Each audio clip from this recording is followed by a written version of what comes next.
Hey friends, welcome back to the Daily Dose. Glad you guys are joining me today. Appreciate you being here. So, today we are on day number 55. 55, that's right. We're looking at Deuteronomy 7 through 9 today and Psalm number 55 as well. We have got another link below for some supplemental video material from our friends at the Bible Projects, aka the Read Scripture folks. And you can go check that out. It'll be a great video. Hope you enjoy it. Hope you learn a lot from it. Go give them a like or a thumbs up over on YouTube if you go watch that. If you need a link that'll guide you through the Bible reading plan that we are using for this Read Through the Bible in a Year plan, you know where to find it, right? Down below. Okay, so go click on that, download it, save it, print it, whatever you got to do. There it is for you. So, we'll go ahead and jump right on into our summary for today. All right, so kicking off with Deuteronomy chapter number 7. All right, so what they talk about today in the book is driving out the nations. Okay, so in this new land, in this promised land that God is giving the Israelites, there are currently inhabitants in that land, and the Israelites are going to have to basically go to battle and go to war. And take these people out so that they can obtain their land, right? They're not supposed to, they meaning the Israelites, they're not supposed to make any treaties of any kind with any of these indigenous people groups that are already in the land. They're not supposed to say, okay, well, look, as long as you stay over there and don't mess with us, we won't mess with you. That's not supposed to happen. And something kind of along those lines ends up popping up a little bit later on in Scripture that you'll read about, and it causes some trouble. So just keep that in the back of your head. The Israelites are also told not to intermarry with the people of the land, right?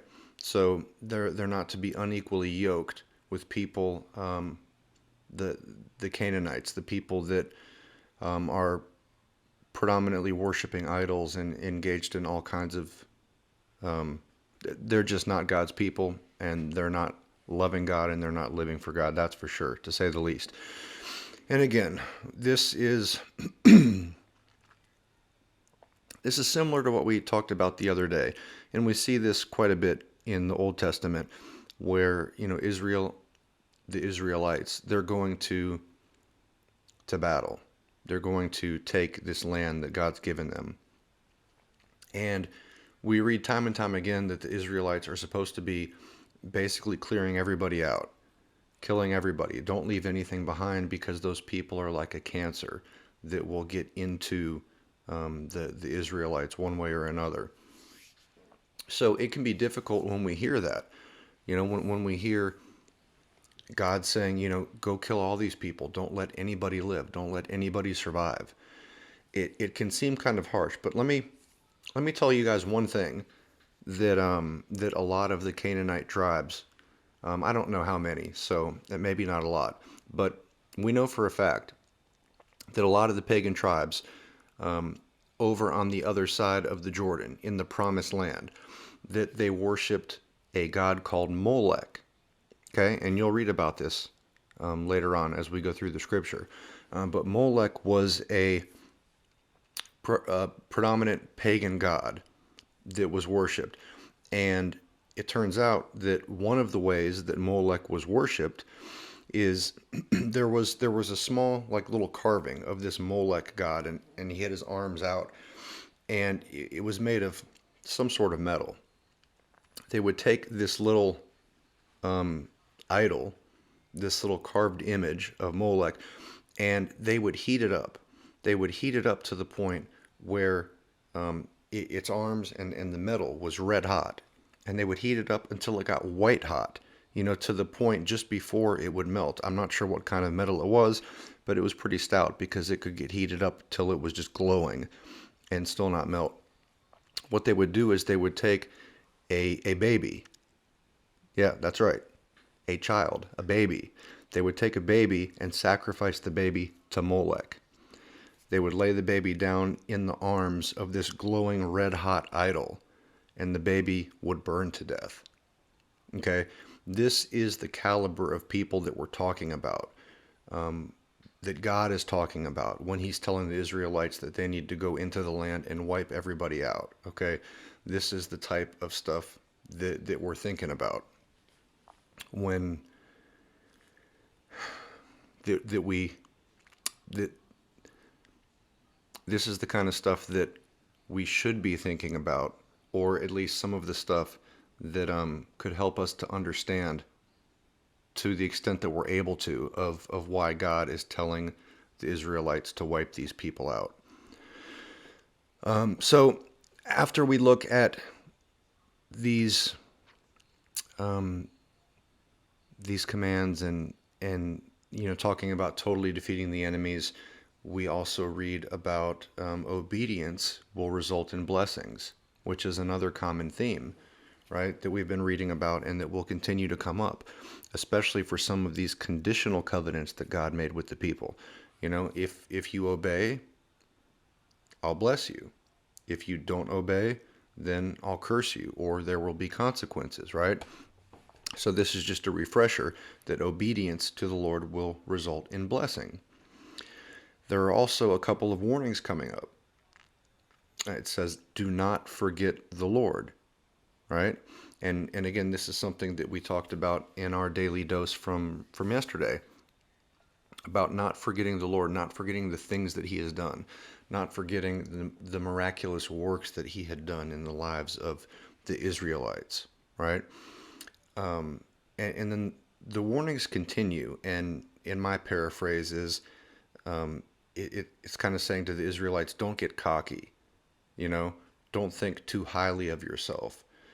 Don't think that you guys were able to do this in your own power once you come into the land, right? Because once the Israelites make it into the land, if they're obedient and if they're following the Lord's instruction, they will prosper in many ways. But one of the ways is that they will be victorious in battles over their enemies, right? It, it has talked about in the Bible that God would bring rain if they were obedient in order to bless them, that their crops would grow, that their livestock would do well. So basically, I would imagine that if I try to put myself in their shoes, let's just say that I'm part of one of the Israelite tribes and I make it into the promised land and we're just whooping up on everybody. We're doing great financially, there's plenty of gold and silver, money to go around. There's plenty of grain, plenty of crops, plenty of livestock. Everything is just going super well. And God is blessing everyone, right? If I put myself in that situation, I can see how it would be kind of easy to sit on your laurels and just kind of kick back and slowly start to forget about God, right? Just slowly kind of forget that all of that is because of God. And as that forgetfulness begins to occur, then there may be thoughts of, oh, well, I'm pretty awesome. I managed to do this. I'm a mighty warrior. I'm a great farmer. I'm a great, whatever. So there's warnings here that are telling the people that once you come into the land and, once you see the blessings of the Lord, don't get cocky thinking that y'all had anything to do with it. Ultimately, God is the one that put the fear of the Israelites in the enemies. God's the one that fought the battle. Yeah, the Israelites had to, march and go and attack and do the legwork. But ultimately, the victory is the Lord's, right? And then it also warns that they should not think that this is because of their righteousness. It's because of God's love. We love God because he first loved us, right? And then we go into another little recap of the golden calf situation that we had read about not too long ago. So a couple of points of interest I wanted to make here. Just some observations about Deuteronomy. And then I want to look at one of the passages of the psalm that we have for today. So, Deuteronomy, blah, blah, blah, blah, tongue-tied, excuse me. Deuteronomy is not a complete repetition. In other words, it's not merely repeating verbatim everything that had been said up until now in the Old Testament, right? It's really more of a recap as opposed to just a straight up repetition, okay? It's more of a recap, and it's a recap that has got some added instruction and added application in it, right?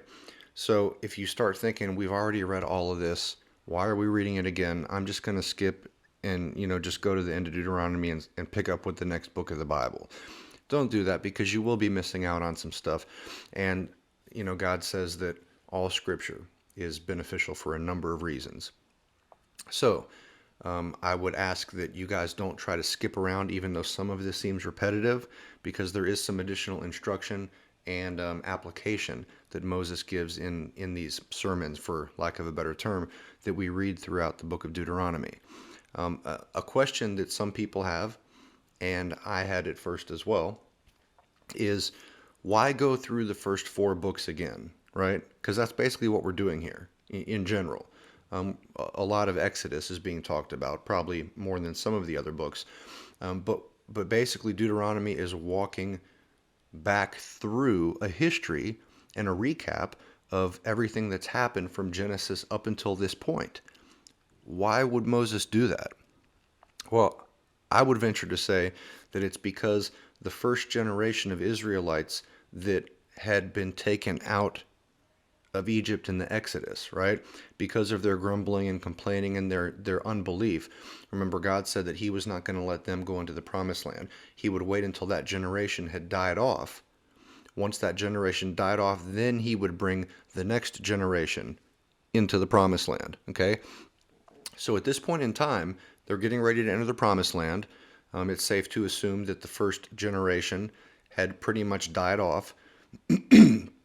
As far as we know, the only people that are really left are Moses and, I guess, Joshua and Caleb, if you want to include them.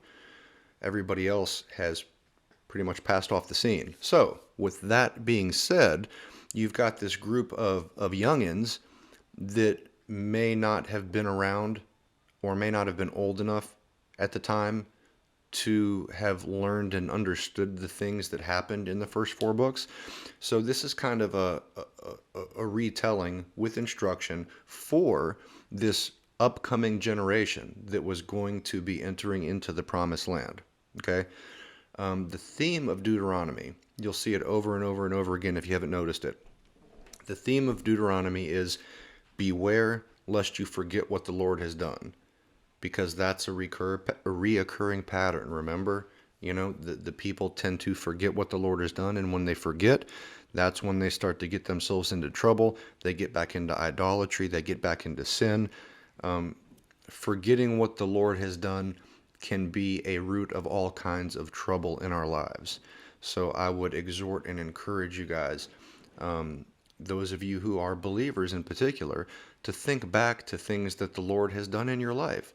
Think back to times when you were in a bind and you had no way out of the situation you were in, and you prayed, and God somehow miraculously answered your prayer, and he brought you out of that situation or provided some way for you to make it through that situation, right?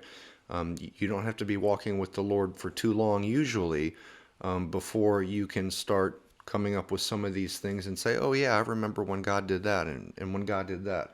So as you guys go about your day to day, I encourage you to just think about that. Think about and meditate about the things that God has done in your life, and try not to forget the things the Lord has done, but keep those up front in your mind.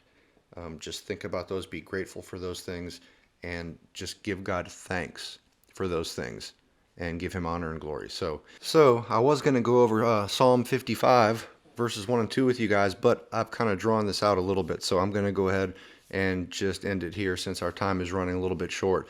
But I do thank you guys for being here. Thank you for listening to me ramble a little bit. I hope you guys got a little bit out of it.